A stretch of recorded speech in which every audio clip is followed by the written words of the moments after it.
White noise ward exit code ceiling camera stares down at a bright, empty room. Fluorescents hum. The observation windows inside surface blooms a clean palm and slides exactly 1 inch. From the wall intercom with its light off, a slow, careful voice not on any channel says, "Don't stand." You wake on a vinyl cot in a room the color of aspirin. No door you can see, just an observation window, a sink, a bolted chair, and a curved ceiling hatch with a recessed handle that looks like an apology. Your wrist wears a paper band that reads visitor in block letters. No name. No date, only a faint gray stamp that your eyes keep wanting to read is 313. Your throat tastes like hospital and batteries. The air conditioning works, but it doesn't blow from anywhere you can point at. The world does not wobble so much as a line fluorescent ballast, a compressor somewhere. The vent's gentle vowel, your ribs falling into one long note that tucks a ruler under your sternum. The first odd thing is polite. 2 knuckles tap the underside of the ceiling hatch measured, not building pop left of center. A heartbeat later, they tap again at the hatch hinge, punctuation learning a sentence. On the observation glass, a palm blooms, slides 1 inch, thins, and your own hand rises because mammals are ritualists. You stop before you touch the window and feel your skin. Thank you for learning. A thermal label printer on the bolted shelf empty tray, cable that disappears into the wall wakes without your thumb. It coughs out a strip you didn't cue. Do not open hatch. Along the torn edge, ghost gray digits that aren't the hour, 3:13 a.m. You laugh the swallow an A laugh you keep for rented rules and stick the strip under the hatch handle because paper makes rules heavier. The wall intercom clicks like a throat clearing and lowers a voice into the room piece by piece. Careful as a docent, seating a rib in a case, don't stand. The tones cities keep for labeling bones. You answer copy to nobody because making sound pins time to walls. You test the corners the way animals test fences. Sink runs warm. Mirror over it is a polite sheet of stainless that refuses to be glass. In it, your face arrives a half beat late, and for one wrong frame a head leans near your left ear, mouth opening on don't. The next frame returns your custody. Your wristband warms like it found a memory. There is a phone-sized rectangle in the wall by the observation window. No camera. No brand, just a thin glow. It decides to care. Unknown, confirm exit at 3:13. The tiny map sits inside your room, then behind your shoulder, then you press the screen with the knuckle you keep for elevators. Doesn't register, then tries to act like it didn't speak. Between the cot and the chair, a seam in the floor admits nothing. Put your ear to the hatch. It smells like cold coin, old dust, somebody else's idea of upstairs.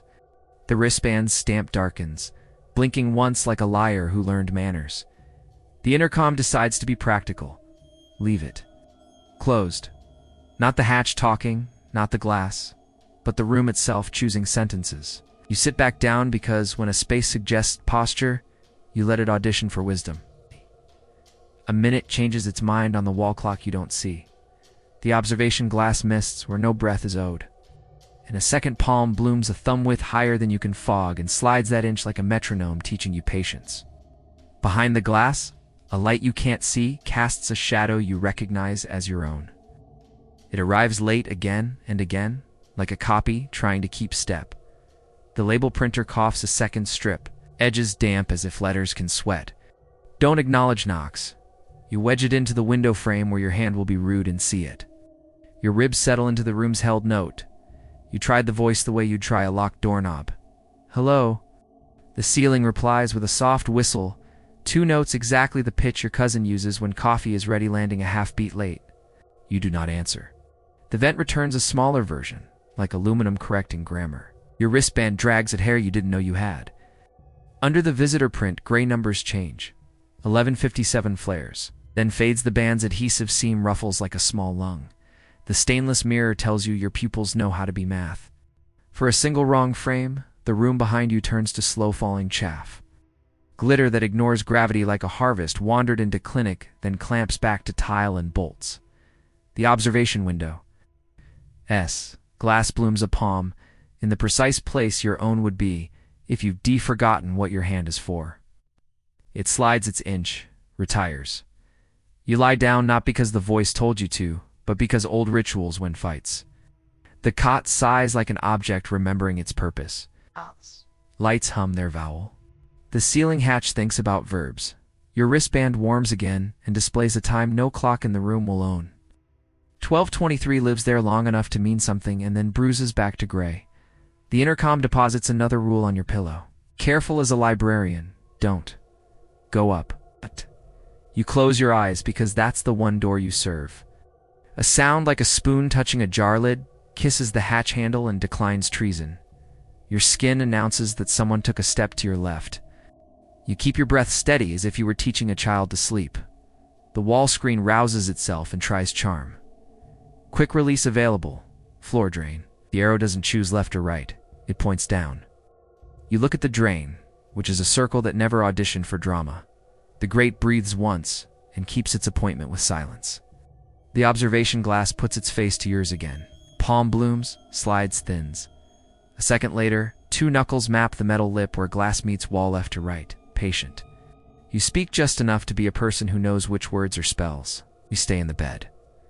At some hour that neither of you once named, the room and your ribs choose to be one instrument again, that single note pushing a ruler under your sternum. In that breath, the ceiling hatch shivers a millimeter, sleeper scratching, and learns shame when your palm settles lightly flat without making it a fight. Your wristband glows its wrong time with the confidence of a brand. 3:13 arrives like rumor finding a chair. The fluorescent hum, the compressor somewhere. The ducks felt vow, the suture of your heartbeat, all blink once and hold. On the observation glass, and the hatch's brushed metal handle, 2 perfect palms bloom facing each other and slide together 1 inch before they thin to memory. The intercom sets down its last kindness with museum weight. Keep the hatch closed. After, the room remembers it's a room. Loosens. Far someplace clicks like authorization joined to manners. The wall screen forgets quick release and remembers it as a clock without numbers. You do not stand. You let minutes be furniture. Dawn practices milk through a high slit you hadn't noticed above the observation pane. The fluorescents decide to forgive people. The hatch grows bored with verbs. In the mirror stainless, your face arrives on time. A rectangle in the wall you thought was decoration size open. And a woman in scrubs steps halfway through, hands shown at shoulder height like she's remembering a class on dogs. Clipboard.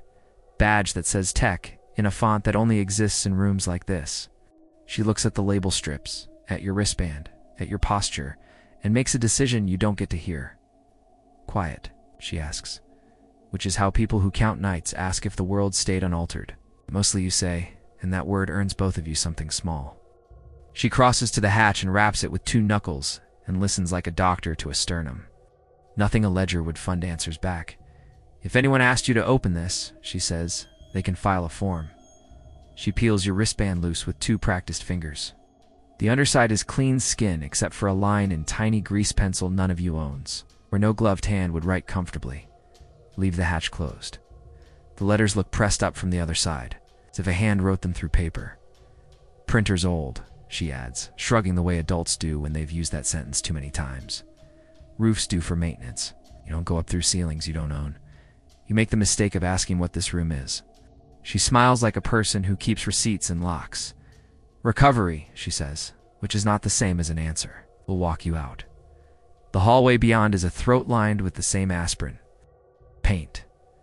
Somewhere a radio practices saying weather without naming it. Your feet understand floors like this from places that promised other futures. At the final door, she gives you parting homework, soft as advice can be without turning into law. If the ceiling in a place you don't know suggests you climb into it, she says, don't. Daylight, 2 voices, and a ladder you can name. Outside, the sky remembers blue. A loading dock performs the modest rituals of morning carts, coffee, someone signing for deliveries. You don't see the building's face, it sees you. You say thank you to no one in particular and mean it. Weeks later, back in the apartment that forgives you some nights around, 3:13 your radiator knocks twice like polite fingers on a hatch. And the bathroom mirror fogs a thumb width higher than you can reach, while a palm clears a coin and slides a patient inch. Your phone wakes to unknown. Quick release. Gets bored when you don't. When it asks in other ways. Keep your hands off handles that pretend affection. You don't answer whistles that arrive a beat late and know your pulse. You don't climb into ceilings that remember your name. In the steady voice the bright room taught you, you say, "Hatch stays closed." For a long, thin moment, your place hums one note, like a building deciding to be kind. A head leans near your left ear and rehearses the first half of "Don't." And then the pipes remember water. The hour returns the number it borrowed. And whatever was learning your angles a half beat behind you chooses someone else's hatch and leaves yours to daylight. Tape that sticks, and doors that mean it. Curtain code off hours fitting room security cam stares down a row of dressing room stalls in a dark department store. Muzak is off. On the inside of your mirror, a clean palm blooms in fog and slides exactly 1 inch. From a dead clothing tag printer on the shelf, a slow, careful voice, not on any channel, says, "Don't open." You wake sitting upright on the tiny vinyl bench of stall 7, cheek creased by the seam, mouth full of cotton and air conditioner. The curtain is pulled. No door, just heavy fabric on an aluminum track. Your wrist wears a paper band that says "Visitor" in tidy block letters, and nothing else, except a faint gray stamp. Your brain insists reads 313 even when you look away. Fluorescents hum one long vowel. The vent above contributes a second. Somewhere beyond the curtain, a compressor shifts its weight, like an animal deciding not to speak. Your own ribs join the choir until the room is a single note pressed like a ruler under your sternum. The first odd thing is polite. 2 knuckles touch the metal track directly above your head measured. Not thermal pop left of center, they touch again at the end cap. Punctuation, learn a sentence. In the mirror, a palm blooms on the inside, slides 1 inch thins. Your hand rises, because mammals keep rituals. You stop short of glass and feel your skin, thank you for learning. The handheld label printer on the shelf used to spit rice tags and security stickers wakes without your thumb. It coughs a strip you didn't cue, "Do not part curtain," along the torn edge. Ghost gray digits that aren't the hour. 3:13 a.m. You laugh the swallow and ale laugh you keep for rented rules and smooth the strip along the hem so your fingers will be rude and see it. The ceiling speaker crackles, not the store playlist. Not an announcement hand lowers a voice into the stall, careful as a docent, seating a bone. Dante, open, not management. Not anyone who has ever counted drawers at closing. The museum-toned cities keep for labeling bones. You answer copy to fabric because sound pins time to walls.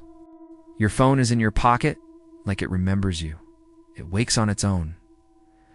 Unknown. Confirm exit at 3:13. A tiny map sits inside the fitting room, then behind your shoulder then. You hold the power button until mercy. The lock screen flashes 3:13 like a dare and returns the hour. You pull the curtain a fraction and let it fall, testing gravity like a leash. On the other side is only corridor and a run of identical stalls with their stomachs closed. The sightline ends in a square of glow where a mirror faces a mirror and tries to invent distance. Above the mirror, a motion sensor LED blinks once like a liar and holds. For one wrong frame. The mirror's glass turns to slow-falling chaff glitter, ignoring gravity like a harvest wandered into retail land, then clamps back to your reflection. Behind your left shoulder in the glass, a head leans near your ear, mouth opening on "Don't." The next frame returns your custody papers. You give your hands chores because hands need lies they can hold. Restack the rejected tops, the last stranger left in a tired fan. Straighten the plastic hanger tree. Fold your own shirt into a square that looks prepared. The labeler coughs a second strip, edges damp as if letters can sweat. Don't acknowledge knocks. You wedge it in the track so your fingers will meet it before they meet the gap. A soft whistle threads under the curtain to clean notes exactly the pitch your sister used at the mall when she had found your size landing a half beat late like a copy trying to keep step. You do not answer. The aluminum returns a smaller version, grammar corrected by metal. The intercom chooses honesty. Leave. It closed. Muzak returns for a breath and remembers shame. You sit back on Tay bench because the room suggested posture, and you've learned to let spaces audition for wisdom. Your wristband warms like it found a memory. The gray stamp brightens long enough to mean 12:23, and then bruises back to maybe. On the mirror, another palm prints a thumb width higher than you can fog and slides its inch. consent is renewable. Yours is already promised. There is a phone-sized rectangle set into the panel by your Nino brand. No buttons, just a thin glow like polite bioluminescence. It tries salesmanship. Quick release available. Push curtain to mark exit. The arrow doesn't choose left or right. It points down, toward the floor seam. You look anyway. The seam is just a seam pretending not to be a boundary. Outside, a cart rolls past, slow. Its wheels whisper like somebody being careful with nouns. 2 knuckles map the track again, exact to your pulse. The labeler feeds another strip. Leave curtain closed. Paper feels heavier than plastic tonight. You try the opening where the curtain meets the wall. A half-inch shows you aisle carpet. A pyramid of shoeboxes under an end cap that would love to be day. The sensor above the aisle blinks a wrong green for 1 heartbeat. The anti-theft gates at the department entrance 30 yards away. Visible in the mirror Maz sprout, a halo of slow-falling specks like static you could pluck. The next heartbeat remembers beige dot somewhere deeper in the store. The freight elevator breathes a single metal vowel. The ceiling speaker sets down a blanket for the hour you hope not to meet. Don't. You put the phone face down on the bench. It still chooses to take a photo. Your hand on fabric, the label strips like talismans. At the corner clock insisting 3:13, where digits should be dull, no caption. The gallery eats it like a drawer with ethics. The curtain breathes against your knuckles, though the air is still. A hanger in the next stall ticks like a metronome changing its mind. Your ribs keep time with someone else's patience. In the stainless mirror, your face arrives half a beat late again. For a single frame, the corridor behind you looks taller than architecture allows. The next returns to numbers painted at the base of each stall. 7 sits obedient in white vinyl. 8 waits like a dog at a threshold. Phone brightens 1 more lie. Lower occupancy after 3:13 exits unlock. The dot that pretends to be you starts behind your shoulder. Walks through the curtain line without moving fabric, then vanishes like a trainee who forgot to clock in. You let the sentence be lonely. Seconds, learn posture, then admit they were minutes. The track hum answers your bones. You lie down on the bench not because the voice told you to, but because old rituals sometimes win the night. The room decides to be one instrument again. Fluorescence, vent, compressor, ribs aligned into a held note that sets the length of your breath. In that chord, the curtain hymn lifts a finger width and remembers humility when your palm rests flat and says no, like bedtime. Sits down like rumor that found a chair. Every small indicator blinks once and holds the exit thread above the staff door and the mirror at the end of the corridor. The shy dot on the motion sensor, the ghost of a power LED on the labeler. On the mirror glass and the brushed aluminum of the curtain track, 2 perfect palms bloom facing each other and slide together 1 inch before thinning to memory. The intercom places its last kindness in your air with museum weight. Keep the curtain closed. After, the store returns to acting like a store. Muzak remembers whatever song it was, but quieter. The anti-theft gates resign themselves to being furniture. The rectangle by your knee forgets quick release and remembers to be a light with no work.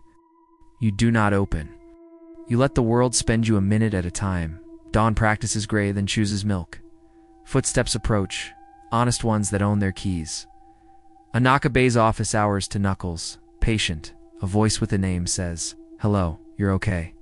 The curtain shows daylight across its bottom hem like a signature. You answer mostly. A manager with a badge that says Joel and a posture that has signed for deliveries draws the fabric aside with 2 bodies present, sunlight as witness. The corridor is only beige, stores only aisles that believe in Monday. Joel glances at the damp strips, at your wristband, at your posture. He makes the face people make when folklore matches their training. Printer's old, he says, performing the small shrug that earns him $100 less a year than he deserves. He wraps the track with 2 knuckles and listens like a doctor to a sternum. Nothing a ledger would fund answers back. We had a power dip around 3, he adds. Policy says you don't open a fitting room alone after midnight. Daylight and 2 voices.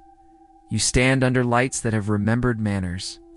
On the inside lip beneath the track, in tiny grease pencil none of you owns, a sentence waits where no gloved hand would write comfortably.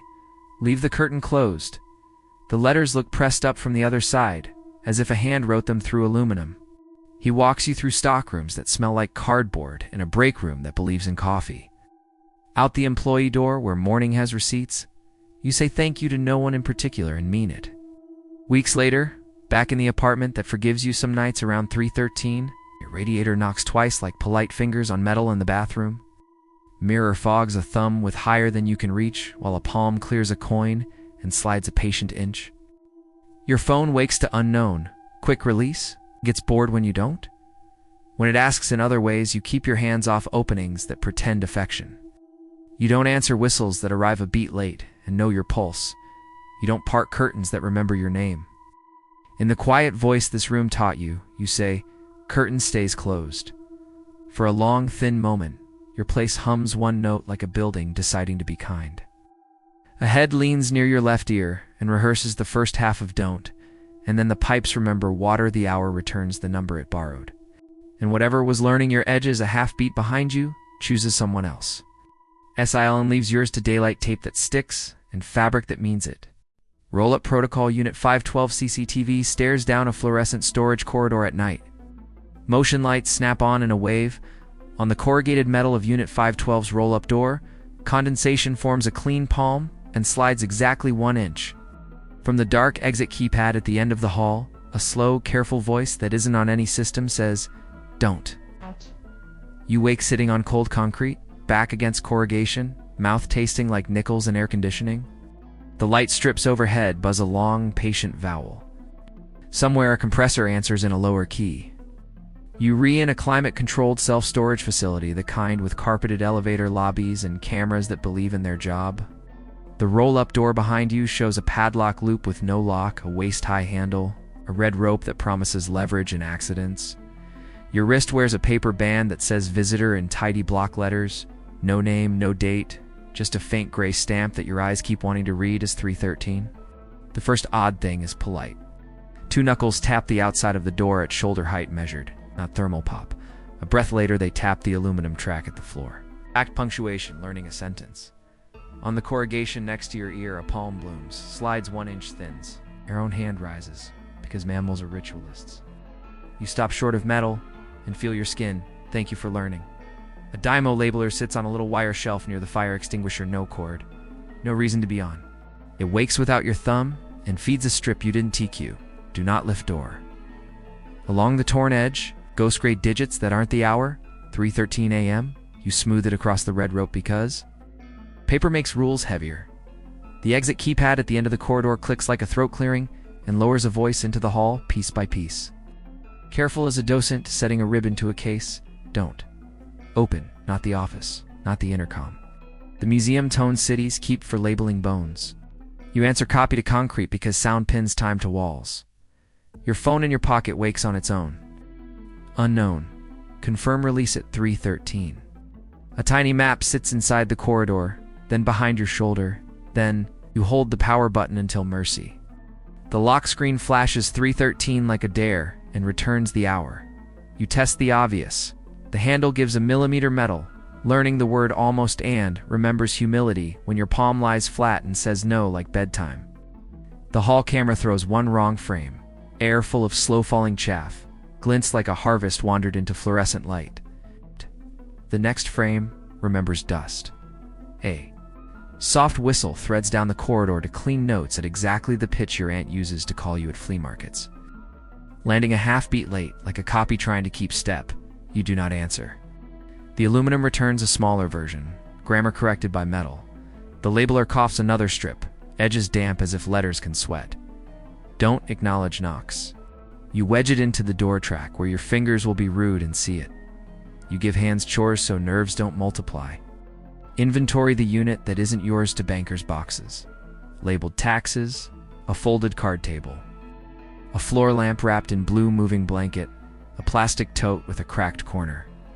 On the tote's lid, marker reads keep down in someone else's uppercase. You pretend these are talismans, not evidence. In the polished steel of the corner mirror that helps carts turn your face, arrives half a beat late.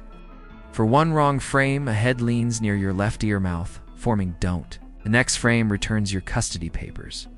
The motion sensor above it blinks once, like a liar, and holds. The exit keypad lights a single lead no code. No instructions and offers a mercy you didn't order. Leave. Closed. Mid-hall. The carpet runner breathes once under nobody, redistributes dusk. Your wristband warms like it found a memory. The gray stamp brightens just long enough to mean 12:23 and then bruises back to maybe. You sit cross-legged against corrugation because the corridor suggested posture in you. You've learned to let spaces audition for wisdom. On the metal beside you, another palm blooms a thumb width higher than your breath could fog and slides its inch. You do not match it. Consent is renewable. Yours is already promised. At the far end, the elevator doors part 3 inches and think better. Their reflection in the mirror shows them open 6 more. The real doors stay honest. The hall camera decides the carpet is water for 1 frame dark. Sheet pricked with stars below the baseboard, then remembers glue. Your phone face down on concrete takes a photo nobody ordered. The corrugated door. Our hand on the red rope. The corner clock insisting 3:13 where numbers should be dull. No caption. The gallery swallows it like a drawer that learned shame. The keypad tries salesmanship. Quick exit available. Lift 12 inches to trigger auto open. The arrow doesn't choose left or right. It points up. You place your palm on the handle and speak softly. As if to a dog near traffic. Stay. The labeler feeds a 3rd strip into your palm. Leave the door down. Paper is heavier than plastic tonight. You press it above the handle where your knuckles will meet it before they meet the idea. The building and your ribs decide to be one instrument ballast hum. Compressor breath, motion sensors holding their breath. Your chest aligned into a long note that slides a ruler under your sternum. In that chord, the roll-up door shivers a hair like a sleeper scratching and learns shame when your weight says no without making a speech. 11:57. Sighs to be a rumor about midnight and loses. Somewhere a cart's wheels whisper past like somebody careful with nouns. 2 knuckles map the corrugation left to right. Patient. Exact to your pulse. You print another strip because superstition is a scaffold. After midnight, door opens with daylight plus 2 voices. Painter's tape breathes like a small lung as you smooth it flat. From behind the door you lean against, something like wind touches the metal from the wrong side and remembers manners. On the tote's cracked lid, marker bleeds a shade darker as if ink can think about verbs. Midnight lands without costume. The motion lights at the far end of the corridor flicker and sequence him. On and end, then all decide to be off for a single beat that isn't a power dip. The exit keypad lays down a blanket for the hour you Dan T want to meet. Dan T. Go out, your phone vibrates anyway. Unknown. Facility doors auto-unlock at 3:13 lift to sync. The map pin sits behind your shoulder, then under your palm, and apologizes to no one and vanishes. For 1 wrong heartbeat.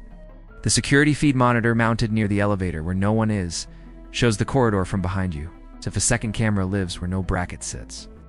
In that view, a palm prints on your door and slides 1 inch, then thins. Your own camera obediently remembers only its assigned frame. 12:23 drifts in, and the corridor hum lengthens its patience. The red rope kisses the latch and declines treason. The labeler gives you one last preface before the page with a reputation turns. Dante count the beacons. You Dante know which lights it means until every exit sign along the corridor blinks once together and chooses humility. Minutes put on boots and walk their route. Twice, something scratches politely at the floor seam under your door, like keys asking for a conversation. Twice, the elevator exhales a small apology. 3:13 sits down like rumor that found a chair. Every small indicator blinks once and holds the green thread inside the exit sign.